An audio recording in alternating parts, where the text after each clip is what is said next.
Now I live in Iowa, but it seems that St. Louis figures into many of the things that I write. In fact, most of the things that I write somehow result from memories of St. Louis, things that I did in St. Louis. I first moved to St. Louis from the small town I grew up in called Caseyville, Illinois, when I was 15. And it's over 20 years ago now. And I moved to St. Louis to attend an alternative high school that I think lasted maybe 2 or 3 years before it folded. It was called Matrix. And I wonder if anyone out there listening went to Matrix with me. I don't know if people are still around. But I was thinking about those days, those years recently, and I was thinking how much I think that I've changed. At least my behavior has changed. The way I live my life has changed. And I was wondering, is that a change for the better or not? And I was wondering, are there people who haven't basically changed? And what must life be like for those people? So I wrote this story called We Like Dancing and We Look Divine.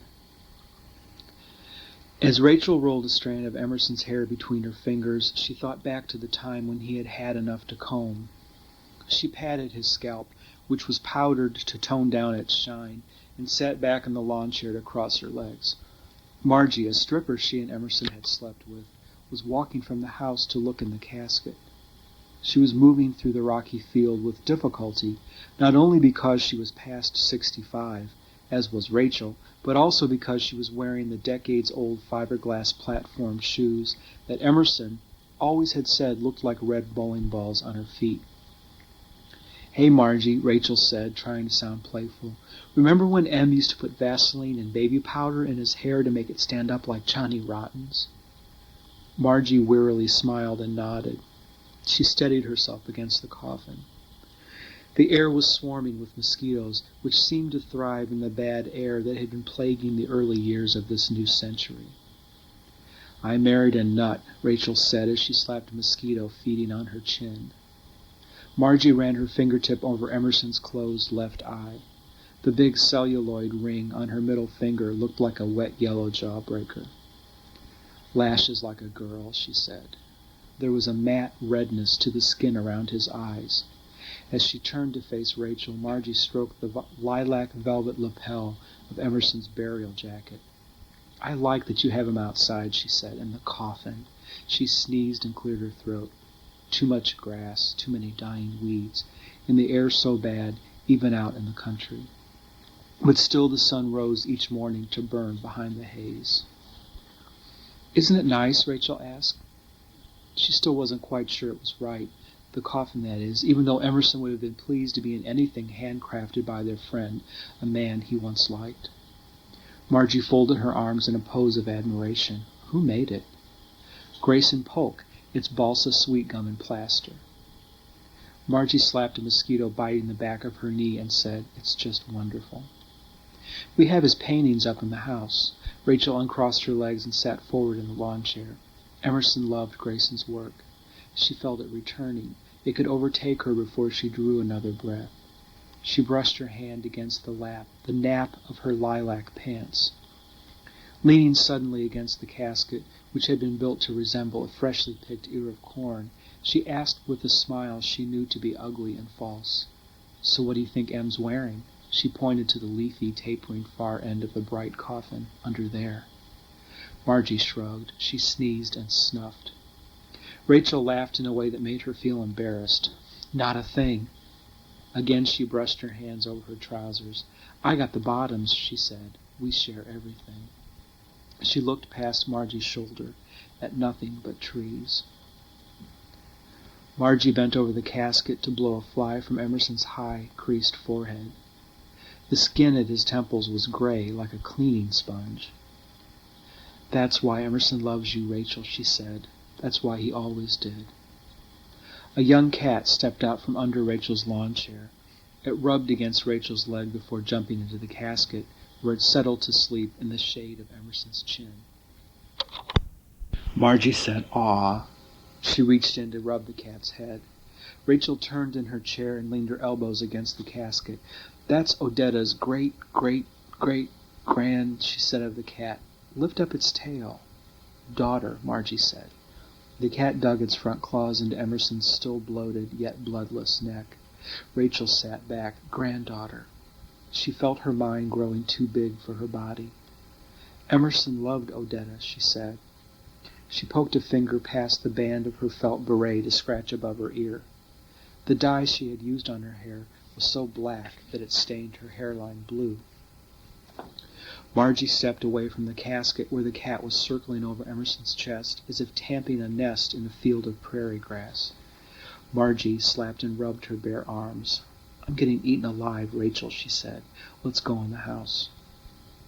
Rachel pointed first to the crowd of 20 or more people gathering near the barn, and then to the dozen smoking dope beside the toad pond. There's lots more that came to see him, she said. Her voice sounded just as weary as she felt. But you go on in. Try checking the boys' bedroom for the projector, and help yourself to any food that you might want. There's new carrots on the chop block. I pulled them up just this morning. Margie said, come in with me. Rachel shook her head no. Margie bent down to the lawn chair for a kiss. Her shell and feather necklace tapped the bridge of Rachel's nose. Rachel kissed Margie, stroking her white hair. As Margie moved to stand up, ending the kiss, Rachel laced the fingers of both hands behind her neck, holding Margie close. The women's breath mingled as Rachel whispered, I don't want to let you go. I told you I'll stay as long as you want me to. Margie's voice had lost the friendly hoarseness that Emerson once liked. It was tight and too high. Rachel let go.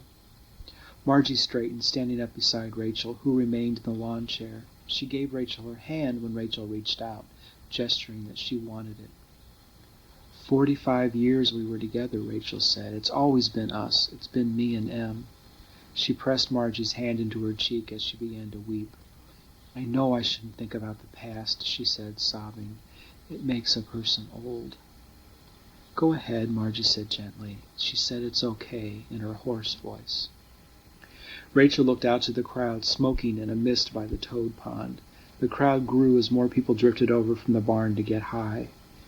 Rachel fiercely hoped that they soon would remember, each one of them, to walk across the creek and show respect for Emerson's body before the twins came to bury him in the trees. Emerson met Rachel on a group bed in a warehouse loft in downtown St. Louis. It was 1973 when Rachel was 15 and Emerson was 20. She was old for her age. He was just right for his.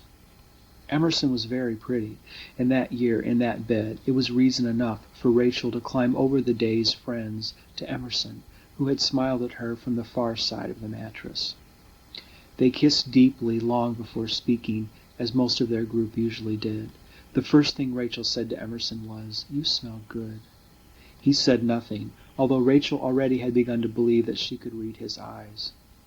When she raised her right hand to scratch her nose, she realized that Em had rubbed essential oil into his scrotum, making a heavenly cloud that drifted up each time they kissed. Rachel was lucky because everyone wanted Emerson, women and men. He was the most popular boy in the bed, long hair naturally, and a dark beard to match his hickory eyes. But from that afternoon on, he was hers. He mainly was hers. Around dusk of their first day together, Em and Rachel ate raw almonds on the Grand Avenue bus they were riding to St. Louis. They were riding to Union Station. They weren't going to watch the trains come and go. By then, no more than 6 went through St. Louis each day. Emerson wanted Rachel to see a tiny door on the second floor of the bat-infested train station. "But where does it go?" Rachel asked as their bus crossed Del Mar at Grand. "I don't know," he answered. "It's always locked." He tapped his finger on the window glass as the bus passed a man selling pretzels under a stoplight. "Would you buy one of those?" he asked. Rachel nodded. "Yeah," Emerson said. "So would I." He pulled another almond from the bag on his knee. He offered it to Rachel. But Rachel was full and too excited to eat. Emerson was so strange. Something was pulling them forward in a way that felt greased, inevitable, and absolutely right. Emerson pulled the bell cord. He stood up as the bus stopped. Rachel followed him out the back door onto the Market Street sidewalk. She grabbed a belt loop on Emerson's violet corduroy pants as they walked to the station. Rachel hadn't been in Union Station since her brother left for boot camp on a Sunday afternoon 3 years before. Her father was sad to see the decline of the once great terminal. He was still talking about it when he slapped the back of his departing only boy. Her father's hair had been bristle-cut.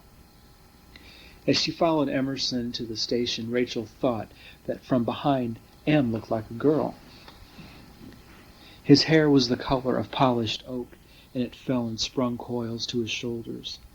He wore a jacket that day of water-spotted burgundy suede. She decided that she would never go home again.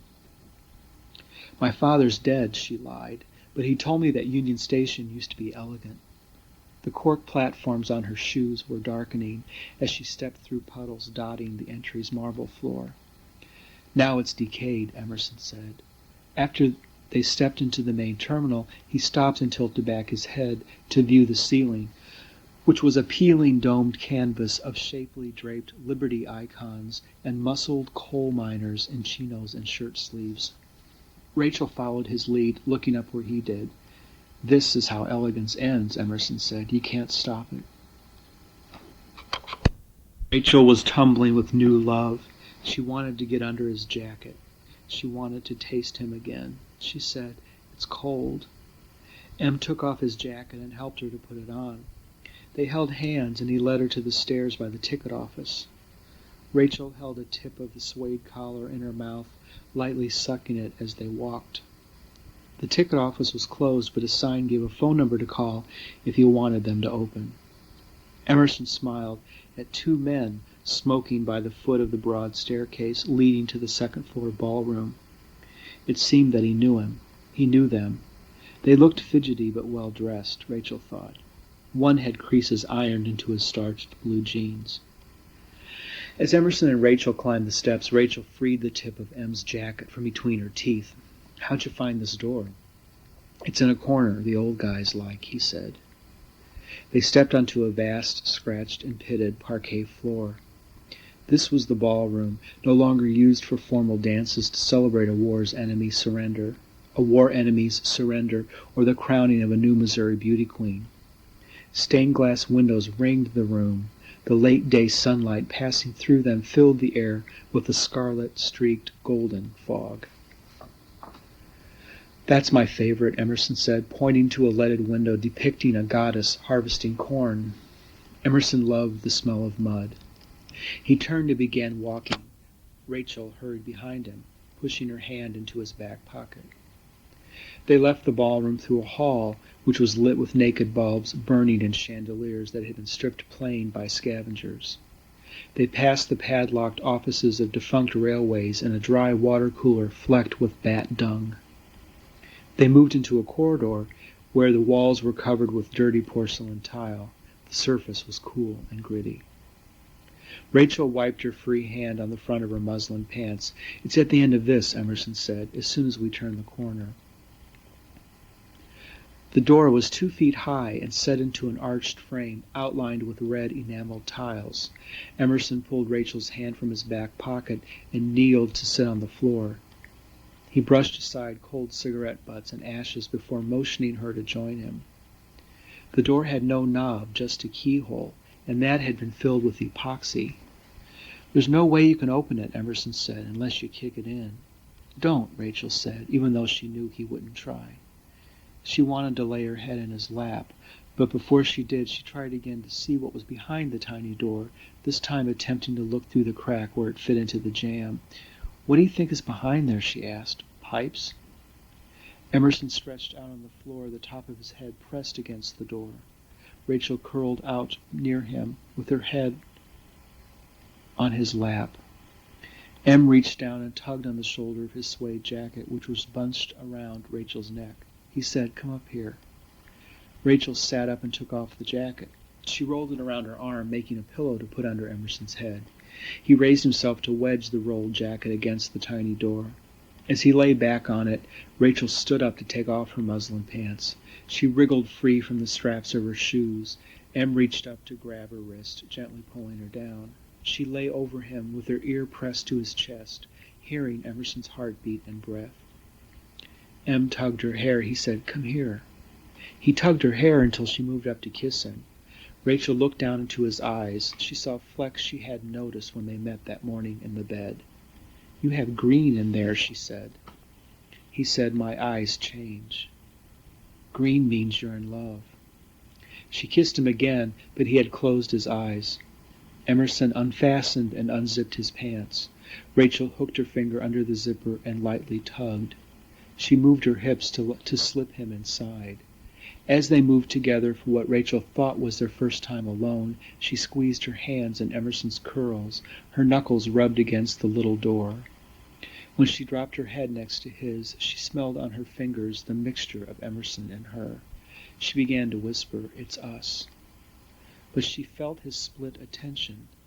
The man with crisp jeans was fumbling alone in the dark corner. So Rachel closed her eyes. As they moved together, Emerson and Rachel gently pounded their heads on the still locked door. "What's behind this?" Rachel asked herself as Emerson spilled into her. What is behind a tiny locked door? Rachel, in her lawn chair, leaned a shoulder against Emerson's coffin. Somebody's always watching, she thought. Her vision cleared as she looked up to see the crowd split into people crossing the creek. She thought of the men she had tasted on Emerson's lips, and she tried to trap the smell of women they had shared, but she caught instead a whiff of M, who was ready for the earth. Margie called from the porch for Rachel to come in the house. They had found the old projector. It was time to start the memorial. Emerson pushed the long curls away from his face, tucking his hair behind both ears. Scratches and blips in the strip of 8mm film danced over his skin and the hunt scene paper on the wall at his back. Emerson's hickory eyes looked cold when shot in black and white. They slowly closed as he submitted to the fellatio being performed by a woman whose hair was cocktail blonde. "I had my hair that color once," Margie said, "white." "And you have it again," answered a man Emerson once liked, "except that now you get it for free." Margie was laughing. "And no worry about touch-ups," she said. She wiggled her feet, tapping the big round toes of her red fiberglass platform shoes. It was a bowling alley sound. Emerson bit his lip while the woman used her hand. Rachel was carefully making her way around the room, stepping over the hands and feet of people sprawled on the floor. She kept her eyes down, trying to avoid seeing the screen, feeling threatened by even flickers of the movie near the edge of her vision. She carried a bowl of grapes and peanuts, bending down after each few steps to offer food. Often she would get a kiss from some old friend who would murmur warmly about Emerson. She was bent over near the movie screen when Emerson's orgasm began to build. She stood as it peaked. The image spilled over the back of Rachel's Keep On Truckin' t-shirt. The room filled with giggles that died as Rachel turned from the screen. She looked agitated and confused. "What's funny?" she asked the crowd. "Tell me what's funny," she said to Margie. "Please." Her tears were returning. "Now," she said firmly. Emerson dropped to the motel floor, sprawling on a shag rug, while the cocktail blonde licked his stomach. He turned to the camera and opened his eyes. "Oh, baby," Margie said softly as she stood up. "It just looked funny." "What?" Rachel growled. "What looked funny?" Margie squeezed the back of Rachel's taut neck. "Emerson came on your shirt. You know, the movie. That's all it was." Rachel created a smile. As she took a deep breath, the room began losing its tension. "Let's watch another one," shouted a woman near the linen closet. "How about it?" Margie asked Rachel. Rachel nodded yes. "Then why don't you sit next to me?" Margie said. "We could hold hands." As the next stag reel unspooled, Rachel leaned into Margie's shoulder. She closed her eyes. She was very tired, thinking of the mess this crowd always leaves. Rachel got a job when she was 16 at the Krishna Consciousness Restaurant in LaSalle, Peru, Illinois, after she and Emerson left St. Louis. She made a deal with the manager. He would let her work without documents if she joined him in chanting during breaks. Emerson worked the restrooms at Starved Rock State Park. When M had earned enough money to make him feel that he was pulling his own weight, he would ask each day's last-paying friend for a ride to the College Street restaurant, where Rachel cooked rice and pumpkin bread. When her baking bread wouldn't rise in the oven, as frequently happened, she would break the damp and still hot dough into a bowl half filled with raw milk and serve it to Emerson as a pudding. They would talk as he ate. The manager didn't mind. The restaurant was failing no matter what he did, and he liked watching people in love. It looked as if they were in love. Emerson loved the smell of the restaurant. He liked that Rachel was so glad to see him. There was a curve to the line of her upper lip that he had never seen on anyone else. Rachel asked about the men that morning in the park. Which ones were nice? Did they say anything today? Were they younger than the ones that he did the day before? What was your favorite one's name? She watched his eyes as he responded. They were brown. They remained faithfully brown. When did we make this one? Margie asked through a mouthful of grapes. Right after I met you, Rachel said. This film was in color. It had 2 sets and a plot. Em had a barber cut all his hair off. Emerson had something healing just above his knee. Remember, he had a thing for Johnny Rotten. Oh, I liked it all spiky. Margie was relieved that Rachel seemed distracted from the present by the past. Why don't kids do that now? It looks so good. We met you right before this, Rachel said. That's how he looked, just like that. Emerson already had said his lines. He was a repairman called by a couple whose washer had sprung a leak. The man had invited him in. The 3 were on a waterbed. The man guided Emerson as he entered the woman. Margie was bored by the film, even though she was in it. The woman on the screen was only a memory of her. She said, "Look at Mina and Ron," pushing her nose toward a man and woman joined together near the sideboard. Isn't that something, that even now me and Emmy can get 2 people like that to bawl? She tickled Rachel's arm. Lighten up, sugar. How can you look at Ron's ass and keep a straight face? It was soft and looked draped. I know Emerson didn't really love you, Rachel said. Baby, he only loved you. I was there, Rachel said. Margie looked at the screen. Emerson kissed the woman. He was resolute beneath the man's tongue. I was there when you kissed, and so I knew that he was mine. The big room was filled with the sounds of sex and age, giggles, moans, coughs, and cracking knees. But from outside, a new sound began to filter in. The 2 methane vans driven by Emerson and Rachel's sons, packed with grandchildren, were parking beside the summer porch.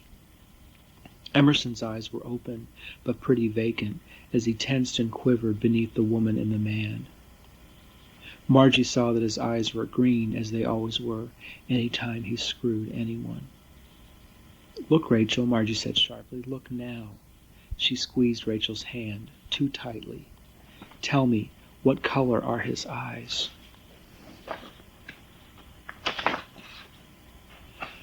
The twins were born when Rachel was 20. By then, Emerson's filmed performances had made him a major, if underground, star, well known to many hidden fans who frequented peep booths and the new video parlors that had opened in major cities. The steady pull of his eyes and the constant tension in his flanks were interpreted on film and video as indications of a supercharged lust. He was in demand, being paired with both men and women. Emerson's audience was large, yet silent. With the good money he was making, Emerson bought some Indiana acreage and a farmhouse. There was a barn on the property, too, and good soil in which to grow the pure food he now insisted that he and his family eat.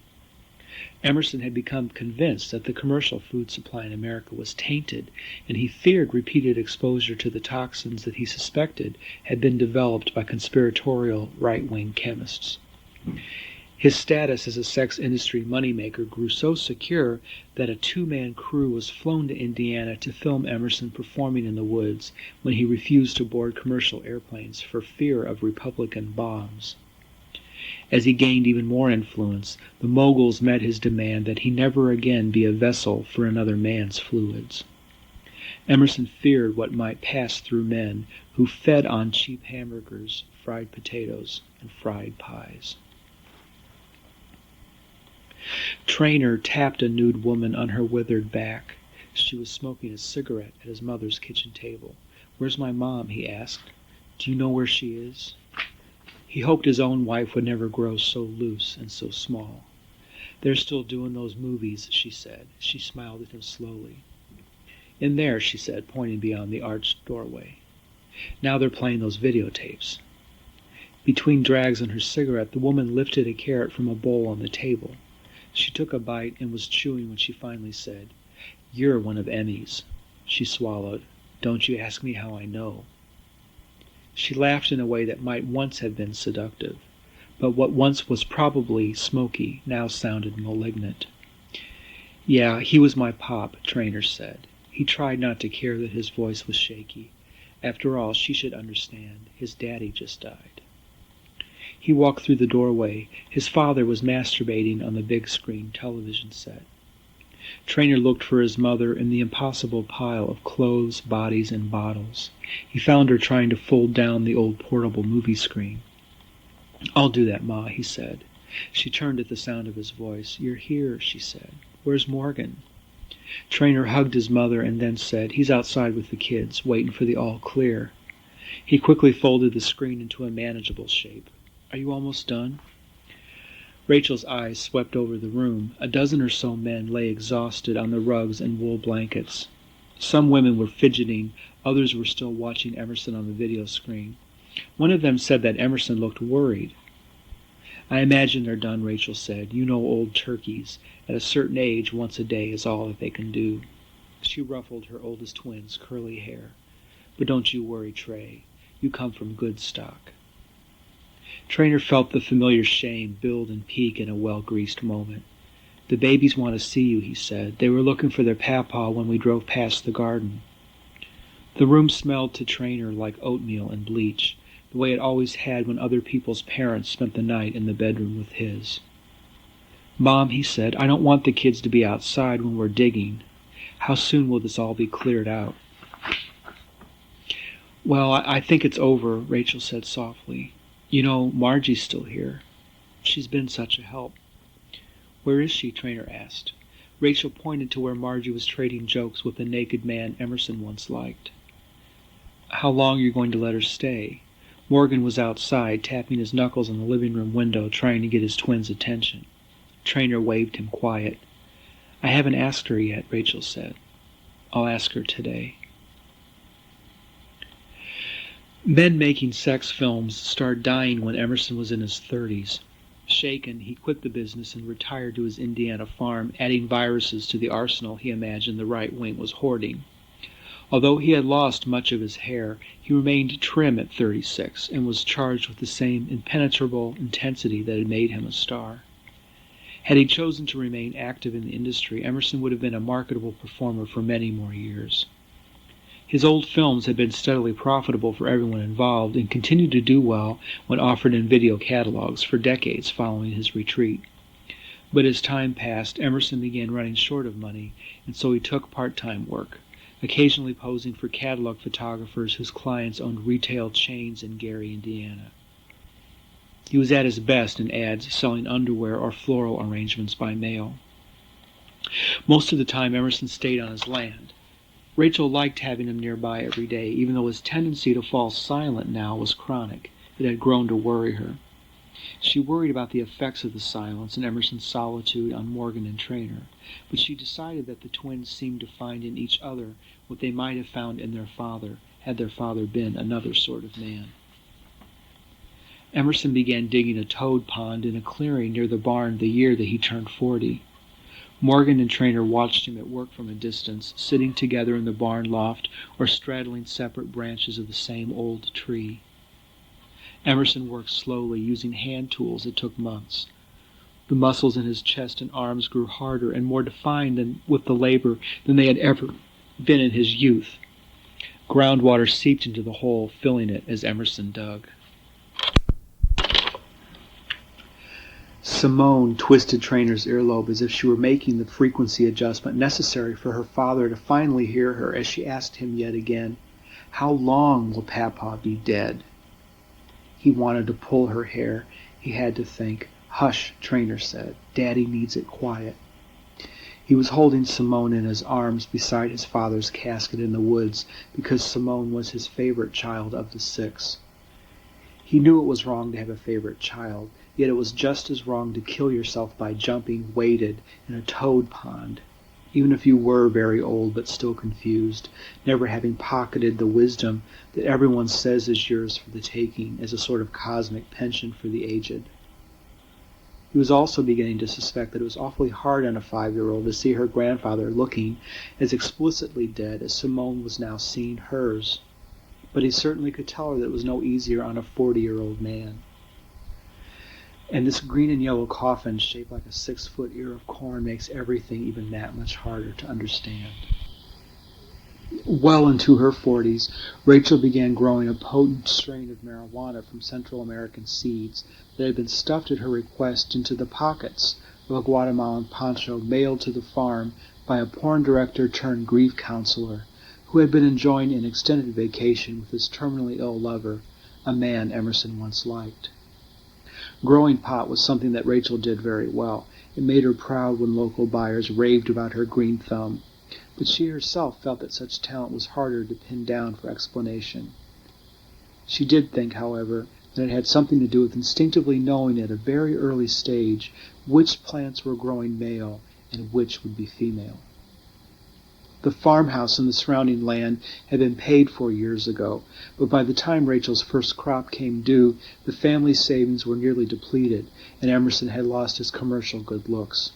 There was no catalog work for him any longer, and the sales of the films that he had made in the 70s and 80s would not pick up again until the next wave of nostalgia long after his death. So the drug money that Rachel continued to earn was essential to the family's survival. Morgan and Trainor had taken over caring for the small field on which they grew the family's produce. Rachel taught them both how to can. They helped out in her pot business, too. In exchange for hoeing near the plants and soliciting sales in town, Rachel let them smoke all they could want, and she provided a small free stash for their very few friends. But Rachel didn't smoke what she grew. She felt that someone should always be alert in case of sudden tragedy. Emerson did little more, as far as his family could see, than to view his old films some nights and to sit beside his toad pond each day. He moved through the family halls and fields in silence, his eyes averted. Rachel always had told the twins that Daddy had things to figure out. But as the boys seemed to lose all interest in their distant father, Rachel began to wonder if she was right. Was there a struggle behind Emerson's silence, or had something merely died? Every few weeks, Emerson would go into town, as he'd been doing ever since he and Rachel had moved to the farm. Rachel didn't follow him, but she watched as he left their land for the blacktop road. She hung back in the weeds. His back had remained straight despite his age. Rachel thought there must be Indian blood somewhere in the line. Morgan and Trainor had good posture, too, and all 3 of them tanned in the sun. Their shoulders never stooped and burned like hers. Emerson looked so strong from behind, his gait was sure-footed and quick. His hair was gone, except for a golden gray fringe, but when she couldn't see his face, Rachel still thought that she easily could mistake him for a girl. Maybe what she was feeling was what the others felt, too, all those men and women who would drive Emerson home and then remain to share his bed.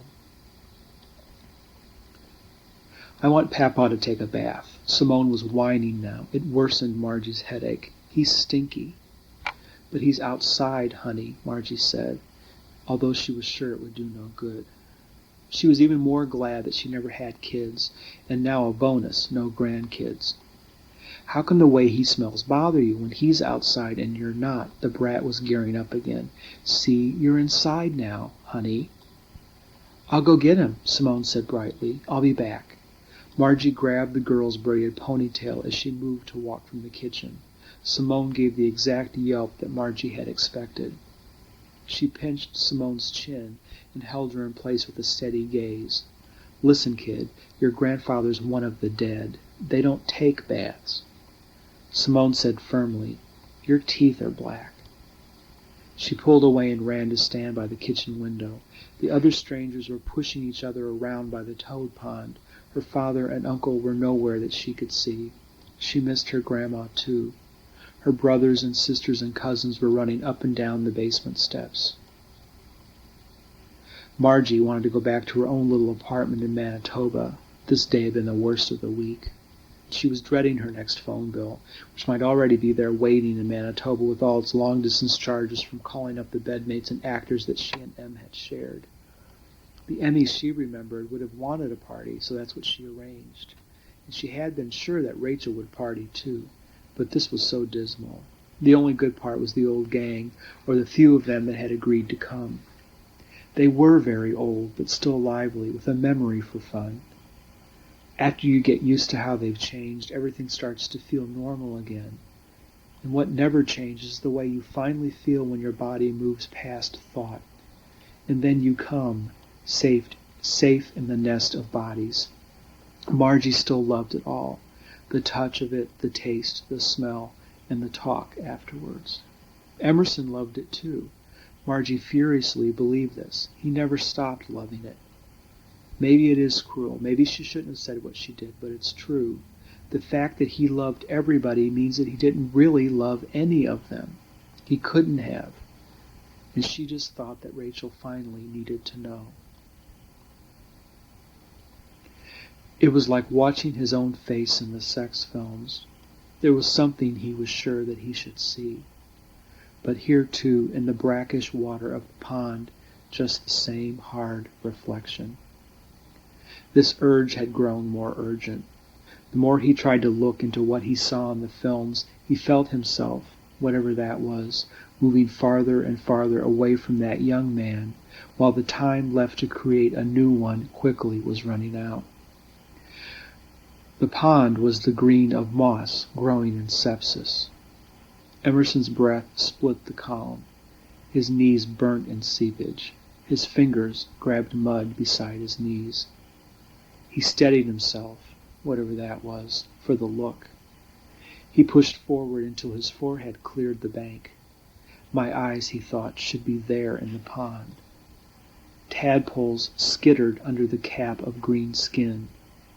One water spider was dead, its legs down for the nibble and suck. A pop and a bubble from the bed broke, and the spider was gone. Emerson, too. Rachel lay absolutely still over the mound of Emerson's fresh grave. Her ear was pressed to the dirt. The many people watching Rachel on her husband's grave thought that she was waiting to hear something. "I think you should stop her, Trey," Morgan said to his twin brother. He held tightly to his tiny white zippered Bible. "It's pretty sick." Then stop her. Trainer had had enough of this day. The sun was nearly down, thank God, and all that was left to do now was to return the rented backhoe and get the kids something to eat. Then he'd call his wife from the motel. She'd say the dirty things that he liked to hear. "And get your damn kids off that backhoe. The deposit's on my card." Morgan's 2-year-old, chased away from the backhoe, ran laughing to his grandma in the dirt. He squatted over the small of her back. Then he sat down, hard. He wanted a horsey ride.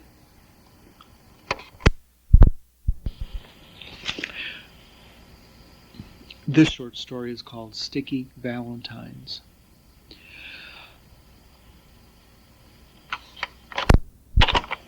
I was pulling Rodell behind me. He ground his teeth at the Lemp Street intersection. His mother lives up on Lemp and Thurman in a rehab 2-story with Carter, who works in management for Bell. Their baby is 18 months old. On Friday, Colleen said, "Don't bring Rodell around anymore when Maggie's awake. Carter doesn't want her to start flapping." They had watched a show that said normal kids learn to act retarded if the two get mixed in a playground. I used to think that Maggie could be mine. I even told Carter, but then Colleen made us listen while she counted back the months from Maggie's birth. My last time with Colleen was 2 months off. A fence dog ran his barking head against the gate of St. Joseph's Convent, trying to bite Rodell through the iron pickets as we walked by. Rodell's hoot became airy. "A caged thing can't bite a free man," my son seemed to say, "and I'm free." I pulled him further away from the fence just in case. I pulled him along by his belt loop. A nun with a hoe looked up from her work. Nuns don't smile anymore. I told Rodell she could split rails with that chin. When we got back to the park, I took him down by the river. Even though kids still were diving from the granite brick floodwall into the Mississippi, and lovers continued mating in the backwater scrub, I could smell the future. Broken columns from the veranda of a demolished Southside mansion lay scattered over the small riverside park, dumped there by a city maintenance crew. I made my kids sit on the cleanest hunk of limestone I could find, next to what was left of a gargoyle. I said, "Good sitting," and I gave him the only thing I had with me to eat, a cough drop. He flapped his hands and hooted, but I was too tired to snap the rubber band around his wrist. "Flap and hoot," I said, "and enjoy it when you do." I said, "Screw the cure." I sat beside him. He smiled that savant smile. I felt duped.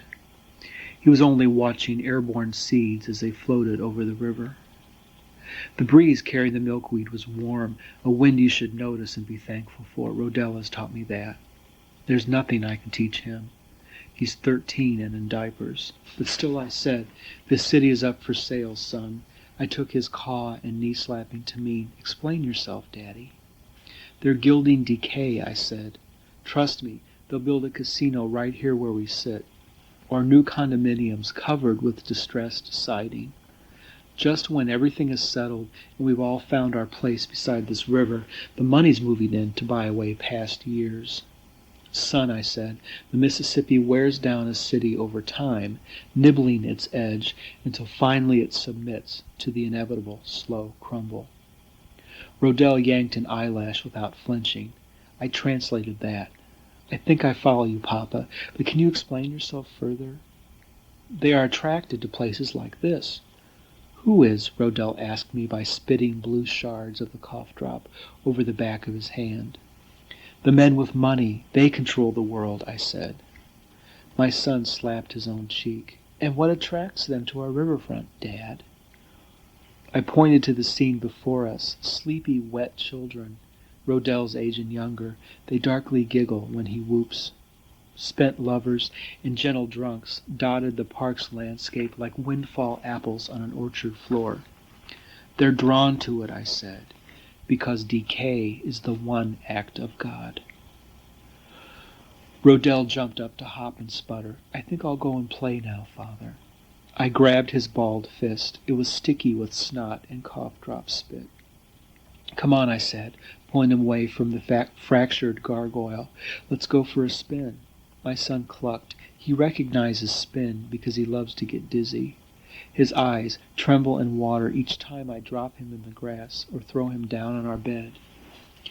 I pulled him away from the limestone chunks so I wouldn't clip his head. When we got to a clearing that was big enough, Rodell lay down and giggled like a crow. I got him by his right wrist and ankle the way I always do and lifted him as I started to twirl. I need to fatten him up. He's just a bag of feathers. I spun him in a strand of spit, broke at his lips. I got dizzy, and Rodell's giggle cracked into hiccups. I wanted a drink. Beer would do it. I dropped him in the grass. He sat up and aimed his nose at a tree, grinning and sobbing while his wet eyes shimmied. I thought I'd puke, but the park stopped spinning. Then I said, "Okay, Guy, let's go to Cerro's." That's a bar at Broadway and Blow, near where we live. Rodell was snorting now. His thumb was up his nose. At times like that, I'm scared there's only need in his head, where each urge fatly stumbles through a jelly brain until it's stroked with a blank poke or slap. I grabbed his belt loop, and he patted the penny rolls sagging my pocket. I told him not to worry. I think he was afraid that we'd pass Carter's house. It's been a long time since Rodell has talked, and he'll never talk again, but I know that he doesn't like Carter, and I know that he's scared because his mother now seems new. Rodell was flapping. I stopped on the sidewalk to snap the rubber band on his wrist. He hooted like a sad owl. I pulled him into the Magic Market. I wanted cigarettes. The first time that Rodell took a square of gum from the bazooka barrel and popped it in his mouth, wrapper and all, Marquetta, the clerk, thought he was a little glue sniffer trying to rip her off.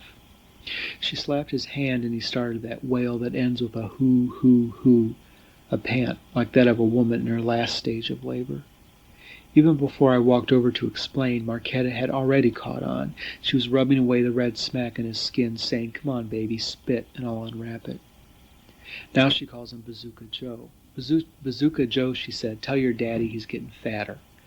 I said hello and complimented her for combing her hair. She's depressed a lot and usually doesn't look as good as she did that day. Rodell went straight for the gum barrel while Marquetta rang up my cigarettes. I was embarrassed to be paying with pennies, even though they were rolled. She looked uncomfortable too, but then I thought, well, it is money, isn't it? If nobody wants to use pennies anymore, the government should take them all back. What I said was, I remember when folks bent down for a dropped penny. Marquetta said, that's been a while.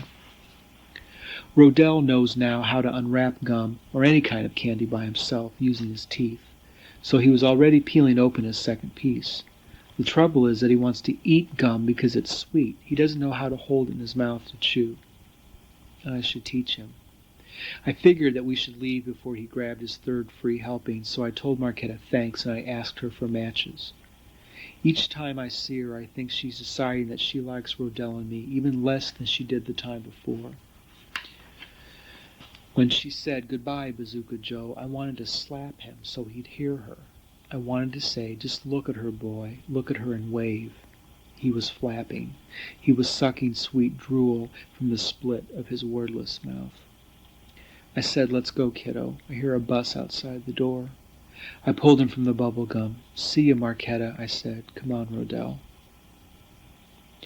When I say his name out loud, I see faces, two faces, the faces of women, his grandmothers, my mother, Rose, and Colleen's mother, Della. The pride they each felt at sharing a namesake shrank as their grandson began his escape at the age of 2. He was an early talker. I remember him in Colleen's arms, leaning away to point at something that he would want. That, he'd say, now. He spoke in sentences months before his desire or ability to speak started to fade. Soon he was back to 2 syllables, then only 1, until he fell finally into silence before the grunts, yelps, and savage yodels. He would nurse from Colleen, and I'd lay on her stomach at Rodell's feet. His toes curled and spread. His soles smelled like green berries. Colleen was the smell of our river in a quick spring flow. By the time he was 3, Rodell would stiffen each time we touched him. We could stroke him only when he slept. His skin was still soft then, not yet pocky and ridged, and it had lost its charge, the feel of heat and magnetics that surrounds a human body. Rodell retreated to somewhere far below the surface of a beautiful sleeping boy. "Look at the bus," I said when we got outside. "The wheels in the bus go round," I softly sang, and round. I tried to make him roll his hands like bus wheels, but the movement is too much like flapping, so he just flapped. The bus made him quiver, hop, and grind his teeth. A teenager at a window laughed. Another girl beside her leaned over and opened her mouth wide, but I can't read what mouths say. I kissed his ear and said, "Settle down. I'll get you cake at Sarah's." Rodell began his noonday drone, a close-lipped moan from the middle of his throat. His neck is thickening. I had already shaved him once, but I missed a pale hair in the dip above his chin. I counted seams in the sidewalk to keep my mind off his noise. I counted the blocks. I wanted Colleen, but we were walking the wrong way.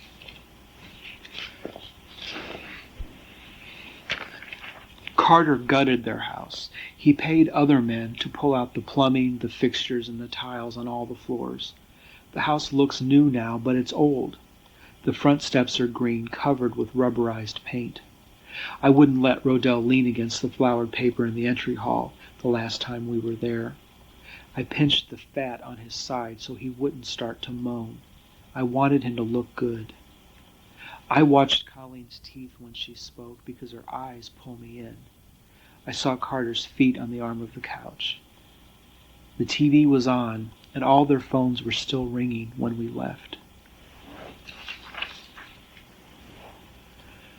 There are gangs in St. Louis, along the river. The front of Cerro's was graffitied. Mercy K was sprayed in red, but crossed through with a white X. Little Poker had signed nearby, in the same white paint, streaked with yellow. Rodell ran in ahead of me, but that's fine. Sophia and Nan like him. They work together whenever they're open because Nan thinks it's safer that way. It is. They live upstairs. Rodell was already sitting at the table by the window licking his palm. Sophia said hello and she smiled at me. Nan and Sophia are the nicest people we know. I sat down next to Rodell and Sophia came up with a bar rag to wipe away the crumbs that he hadn't already eaten. Then she took his hand and gently rubbed it clean. I ordered my cold 12-pack. When she came back with my beer, she bought cake for Rodell. I paid her. She dropped the penny rolls and bills in her apron pocket. Sophia sat down, and Nan left the bar to stand behind Rodell while we all talked. Rodell ate. Nan worked loose a knot in his hair. She told me that I should get it cut, that it would be easier to keep clean that way. She has a boy in college, and he lives with his dad. Sophia said that there had been 4 people sleeping in the stairwell when she and Nan woke up that morning. Then she said, well, 2 were asleep and 2 were busy. While we were laughing, I noticed that Rodell's eyes had stopped for a second to look past Sophia's raised hand, maybe tracking the smoke leaving her cigarette. I wanted to leave so I could start drinking. I could smell that Rodell's diaper was wet. When I pulled him up, there was a faint cloud of urine in the lacquer on the chair seat. Nan hadn't noticed, so I stopped myself from saying I was sorry. I thanked Sophia for the beer. I told her I'd paint another sign to make up for all the cake Rodell eats. I'd already made the men and women's signs for the bathrooms. The one telling their hours was getting ratty. I offered to paint another. Nan said they'd think it over. Rodell gurgled and chirped as Nan hugged him from behind. She asked him where we were going. Tell her, I said. Tell her we're going downstream from the park. Rodell flapped and groaned as I pulled him down South Broadway. 2 old men who always argue in the street were arguing in front of the closed-down Grants. We passed them, getting closer than I'd ever been to them before. The shorter one, the loudest, wore a shiny overcoat. His fingernails were painted the same pink that was smeared over his lips. The 2 men argued about one wasting lined paper. The smell of urine by the storefront was deeper than what was rising from my son. The painted man had pissed himself, but still he continued thrashing over the cost of paper. I thought about Rodell in the state hospital on Arsenal Street. I wondered how long I'll live. The skin under my arm was numb from carrying the cold beer. I was thirstier than I had been just minutes before. The wind blew from an alley, smelling of the river. We crossed Broadway against the light. It was Sunday, and so there was no traffic. Still, I said to Rodell, don't ever do this. Always wait for the sign to say walk. He doesn't read. He's still in diapers. He jogged beside me across the street. His eyes were rolled up, and he breathed in whistled bursts. Both of us need to get in shape. I made him stand still on the curb so I could hike up his pants. I pushed the hair out of his eyes.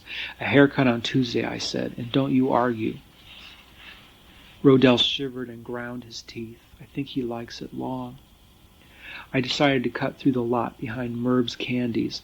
I pulled Rodell into the weeds. He walked slowly behind me through the field, lifting his feet deliberately with each step. It hurts him to be tickled. The vacant lot is edged by a red brick apartment house.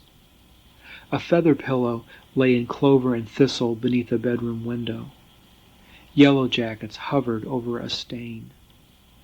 Rodell cupped his palms over his ears and gave a long, hollow hoot. I heard the bleat of a tugboat. Hurry up, buddy, I said. Don't you want to see the barges? I squeezed the 12-pack tighter under my arm, pulling Rodell with my other hand, running faster through the weeds. A possum nosed through charred planks, sniffing for meat scraps at the edge of the lot. Possums are bold now, nearly tame. This one didn't even look up as we jogged past, only feet away. We hit a patch of gravel and crested the small ridge. "There's our river, sugar babe. There's our river, sugar boy," the old Mrs. Sloppy. For a minute the wind blew with the current. It split through Rodell's hair at his temple. His eyes fell closed and he smiled. His entire face smiled, creasing and glowing in the river wind. Without even thinking, I said, "It's a visitation, Rodell." The smell was glorious. The breeze died and the tug bayed again. The downside of the ridge was steep and covered in white gravel. I sat, pulling Rodell down beside me. I held the 12-pack in my lap as we slid to the edge of the muddy bank on the seat of our pants. I stopped our slide by digging my heels into the bank. The barge was only yards away up the river. One of the tug crew waved. I set aside my beer and lifted Rodell's arm by the elbow. His hand flopped on its wrist as I jiggled to make him say hello. The odor from the licorice plant downstream was backing up. It made me dizzy. I let go of his elbow. The tugman blew the whistle while Rodell flapped. He stood up to hop and tremble. I tried brushing mud from the drooping seat of his pants, but it held tight in the wet corduroy. I stripped open the 12-pack, pulled out a beer, and popped it. Rodell bit the meat of his palm under his thumb. I yelled no. He moaned and shook his head. I grabbed the hem of his shirt and pulled him down to sit beside me. I finished my beer and drank another. I watched it all float by. A curled root the size of my leg, a split and gutted gar, a splintered kitchen door, a car aerial trailing wires, slicks of oil topped with froth. As our river moved past me through the still air, it stank.